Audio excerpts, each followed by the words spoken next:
welcome to 2025. It's time to take a look at my most anticipated movies of this year. And boy, there's some good ones coming out. Let's take a look.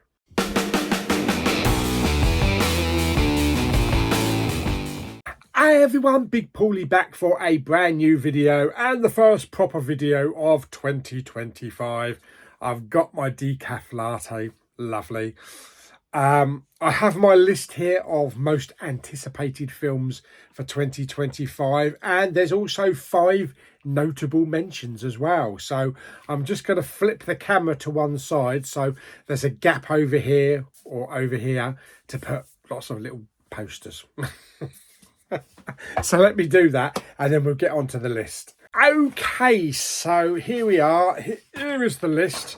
Okay, let me go through a few of the notable mentions first. So first of all, which is kind of kept low key at the moment, is Final Destination Bloodlines. That's right, the 6th film in the Final Destination series, or is it 5? I think it's 6. Even Tony Todd is in this, and he's no longer with us, God bless him. This takes a bit of a different direction apparently, so it changes the whole concept of the Final Destination films, but it's coming later in the year, halfway through the year I think. But I am looking forward to it because I do love the Final Destination films. Next up we have Cleaner. Yeah, no, it's not me going around the room dusting and all that kind of crap. This is the latest film from the creator of Casino Royale, my favourite Bond film of all time. And this stars, of course, the lovely Daisy Ridley. So, yes, of course, it's going to be in the list. And this is set in a kind of like an office block. I think it's in London. And she's a window cleaner. When I'm cleaning windows. But she's like ex-Marine or ex-Secret Service or something like that. SAS. And it basically it's Die Hard. It's Die Hard with a bit of Daisy Ridley. So, yeah, I'm there, day one. Especially if she takes her T-shirt off and it's all... and it's all grubby. What we got next? Snow White. I know there's been some really bad press about this. I'm going to tell you the reasons why it's in my notable mentions. 1, it looks good. 2, I know this is probably a bit 50-50 for people, but it has Rachel Ziegler.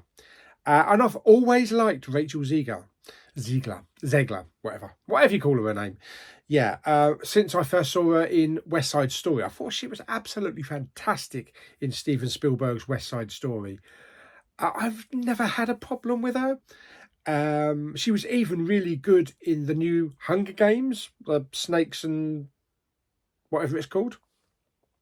So yeah, I've got no problem with that. If there's going to be a problem with the film, it's going to be maybe CGI through the dwarves.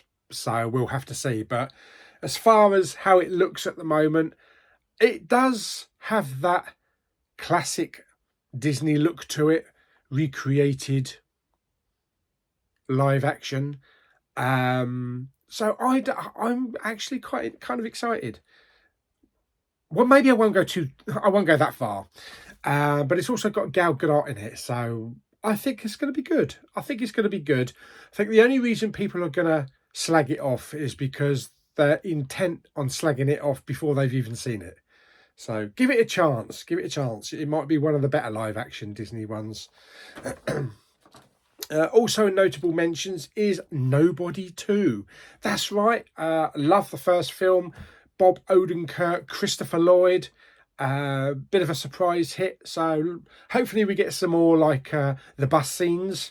And he goes a bit more ape with some guns and some weapons. So looking forward to that. And the last notable mention is Mickey 17 with Robert Pattinson from Boone Joan. I can never get his name right. Parasite. Yeah, Parasite bloke. Boone Jong-hoon or who? I don't know. If it had been John Smith, then I would have been able to say it, but I can't read out foreign names. What do you take me for? Yeah, anyway, Mickey 17 looks good. Robert Pattinson's kind of like playing it for laughs.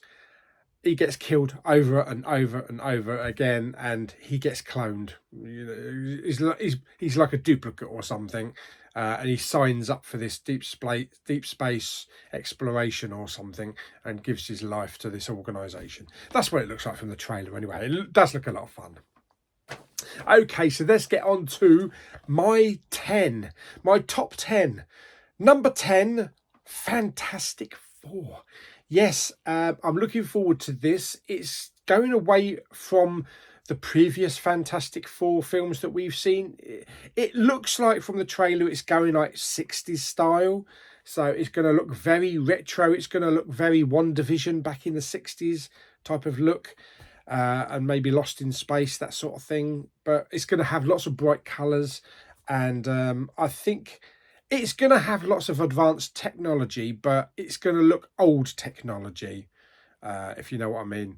Like they tried to do with when they recreated the Enterprise in Strange New Worlds, Star Trek Strange New Worlds, even though it's set before the original Star Trek. It looks old, but it also looks brand new and advanced, if you know what I mean. No, Paul, no one knows what you're talking about. Anyway, that's a Fantastic Four, Pedro Pascal and the rest of the gang, so looking forward to that.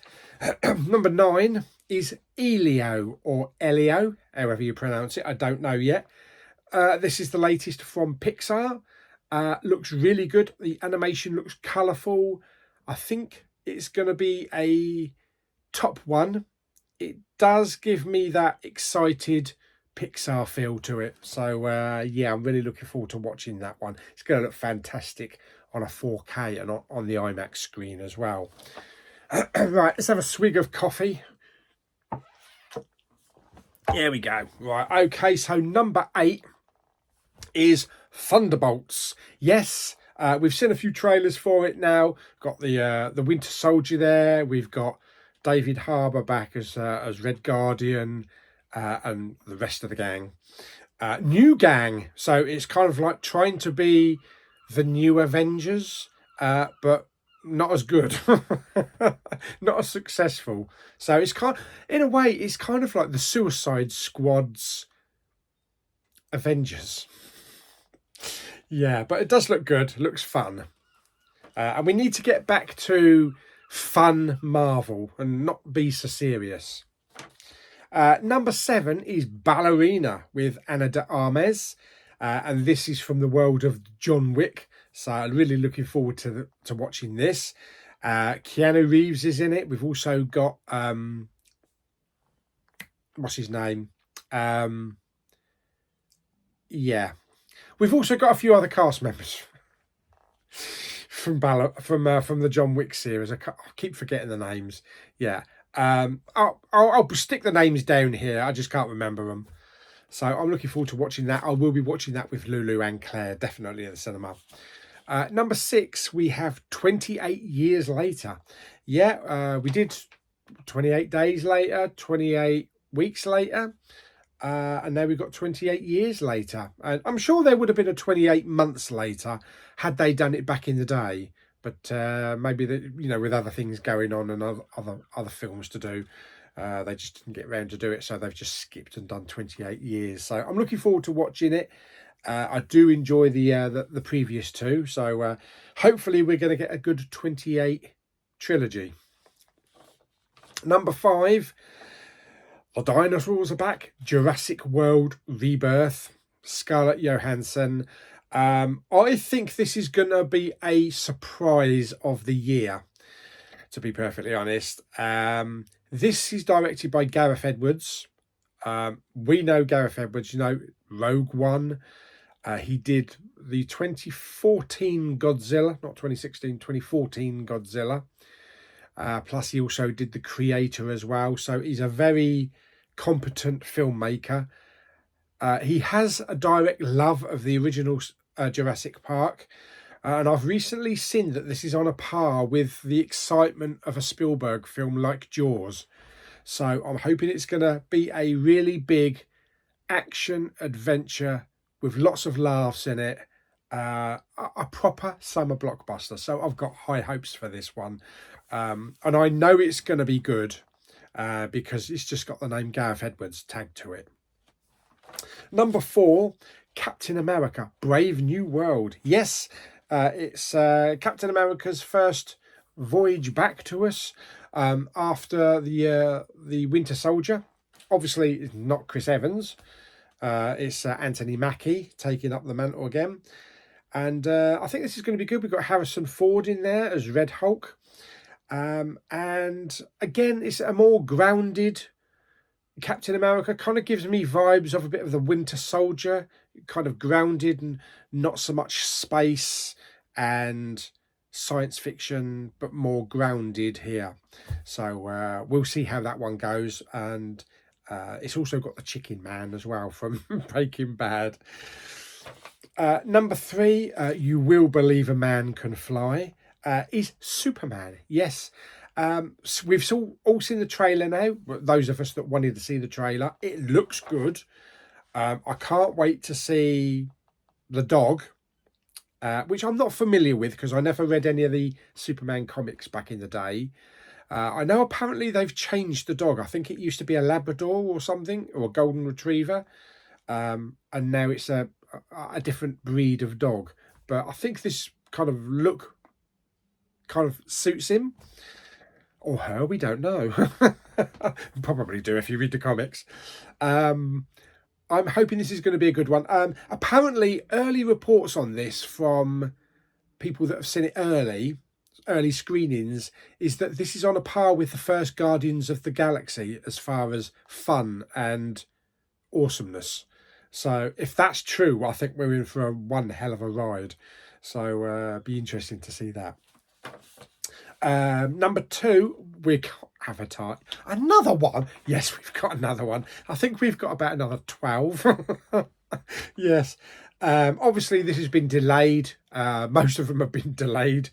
But I can't wait to see this one in IMAX in 3D. I've seen all of the Avatar films in 3D. And I just think it's gonna be a little bit more adventurous, this one, because I think we have a different race. I think the Na'vi, whichever race of the Na'vi, are going to be red, so it's going to be like from a different part of Pandora or wherever. So that's what I'm only getting from vibes from it. But I'm looking forward to watching it.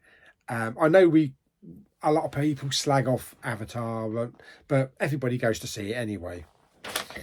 And number 1, of course, is The Final Reckoning. Yes, Ethan Hunt is back. Mission Impossible. Is this going to be the last one? According to Tom Cruise, no. He intends to play this character until he's 80. Whether that will be on the big screen, maybe he'll transition into a Mission Impossible TV series for Netflix or Apple. We don't know. Anything is possible. Because these big budget Mission Impossible films must take it out of him. You know, he's getting on, but he can still do the stunts with the best of them. But there's so many bangs that a body can take. So we'll have to see. But I think it's going to be a really good film. It is going to be possibly the film of the year, from what I'm thinking at the moment, from excitement levels. So I'm really looking forward to watching that. So there we go. So that is it. That is my top 10 list for 2025. There are lots of other films coming out in the meantime that might surprise us, might jump the list, and there may even be some absolute gems in there, as well as some absolute stinkers. So we never know. So I hope you'll stick with me this year as we go to the cinema and we enjoy lots of lovely films. I will be bringing reviews for all of the big films through the year. I will be going to see Nosferatu as well next week. Although I'm not a big fan of Robert Eggers. Now, I do like The Witch. The Northman, I wasn't too hot on that. In fact, my dad walked out of the cinema in that one and I nearly fell asleep.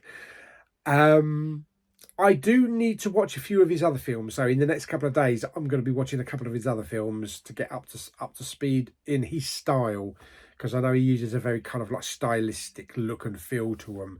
So I don't know if I'm going to like it. I can only go and watch it and let you know. But I'll be watching that next week. Fantastic. So there we go. So hope you enjoyed the video. If you did, like it by giving it some thumbs up. Don't forget to subscribe, comment and share. Stick down in the comments, what are your top 3 most anticipated films of 2025? Stick them down there, and yeah, be interesting to see which ones that you're really looking forward to. There might be the ones that are on the list, or there might be 3 that are not even on my list. So who knows? So hope you enjoyed the video, and I'll see you in the cinema very soon. That's a bit cheesy, isn't it? Yeah. Bye-bye.